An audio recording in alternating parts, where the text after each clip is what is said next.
आज हम बात करने जा रहे हैं माइक्रोग्रीन्स के बारे में। माइक्रोग्रीन्स क्या होते हैं? Hi, I am Sonal Shukla, pursuing MBA from Rama university. तो माइक्रोग्रीन प्लांट्स क्या होते हैं? माइक्रोग्रीन प्लांट्स अंकुरित के बाद के जो फर्स्ट सीडलिंग होती है ये 3 to 4 इंच टॉल होते हैं और ये 100% न्यूट्रिएंट होते हैं। तो अब हम बात करें कि हमें इस माइक्रोग्रीन्स के लिए क्या क्या इक्विपमेंट्स चाहिए होंगे। इसके लिए हमें एक ट्रे, कोकोपीट, स्प्रे बॉटल, क्योंकि हम माइक्रोग्रीन्स में हमें स्प्रे बॉटल का यूज करना वाटरिंग के लिए। आज हम आपको दिखाने जा रहे हैं कि माइक्रोग्रीन्स हम कैसे ग्रो कर सकते हैं। आइए आपको दिखाते हैं। फर्स्ट ऑफ ऑल हम लोग ने एक कोकोपीट का ब्रिक लिया, उसको सूख करने के लिए कंटेनर में या बकेट में किसी चीज़ में डाला और इसकी जो सूख करने की टाइम ड्यूरेशन है वो 30 to 45 मिनट्स तक हम लोग इसको सूख करके सकते हैं। सोक करने के बाद इसका जो मॉइस्चर है हम लोग अच्छे से निकाल देंगे, क्योंकि अगर उसमें मॉइस्चर कंटेंट ज़्यादा रहेगा तो सीड्स इससे अच्छे से ग्रो नहीं होंगे और फंगस और अदर थिंग्स जो उसमें इन्वॉल्व हो जाएंगे। इसलिए जब ये सोक हो जाएगा 40 to 45 मिनट्स, इसके बाद उसको सोक करके फिर उसको ट्रे में रेडी करें। बस। इसे अब हमें इक्वल कर लेना है। थोड़ा ही मॉइस्चर रह गया होगा तो उसको और सोक होने देंगे, अंदर से तो बैठ जाए अच्छे से। इसके बाद हम लोग इसमें सीड्स लगाना स्टार्ट। सीड्स लगाने के लिए हमारी ट्रे रेडी हो चुकी है। इसको 5 to 10 मिनट्स हम वेट करेंगे। इवनली पैटर्न में हम लोग सीड्स लगाएंगे और थोड़ा साइड से गैप देना है ताकि हार्वेस्टिंग में हम लोग को प्रॉब्लम ना हो।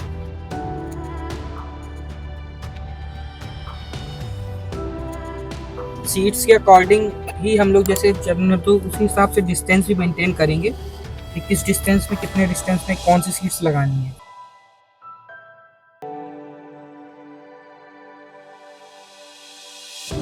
पंपिंग करने के बाद हम लोग जैसे 3 to 4 आवर्स में इसमें लाइट स्प्रे करेंगे कि मॉइस्चर कंटेंट बना रहे, पर मॉइस्चर इतना भी ज़्यादा ना हो कि इसमें फंगस या कुछ ही बैक्टीरियाज लग सके। हर 4-5 घंटे बाद स्प्रे करना कंपलसरी होता है इसमें। वेदर के अकॉर्डिंग जैसे समर्स में हम लोग इसमें ज़्यादा स्प्रे करेंगे, विंटर्स में थोड़ा कंजम्पशन वाटर का कम रहेगा। वेदर के अकॉर्डिंग, टेम्परेचर के अकॉर्डिंग इसको हम लोग स्प्रे करेंगे। इसका जो मॉइस्चर लेवल होता है वो 18 to 25 सेल्सियस होता है। सर ये हमारा तैयार हो चुका है। हम लोगों ने सर इसमें 2 तरह के सीड यूज़ किए हैं सर। एक हो गया वीट सीड्स एंड एक हो गया है मस्टर्ड सीड।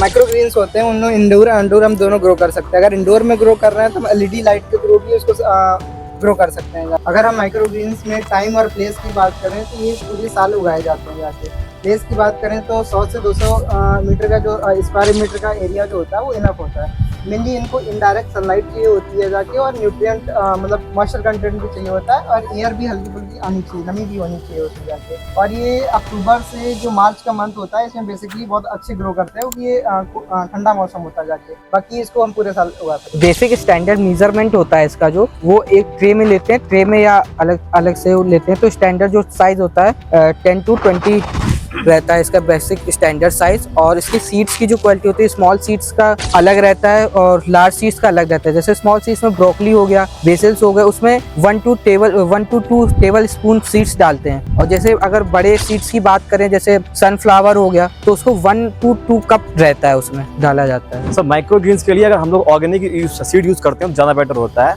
और सर इसका जो जर्मिनेशन पीरियड होता है माइक्रोग्रीन्स का मिनिमम 7 to 10 डेज होता है, बट हर सीड्स का अलग अलग जर्मिनेशन होता है, पर मोस्टली 7 to 8 डेज में माइक्रोग्रीन्स बनकर रेडी हो जाता है सर। और सर हम लोग इसमें बेसिकली सीड यूज करते हैं majorly mustard seeds, cauliflower seeds etcetera. Seeds growing के बाद हमें इसे फूड सॉइल से कवर अप कर देना है, जिससे कि जर्मिनेशन फास्टली जर्मिनेशन हो।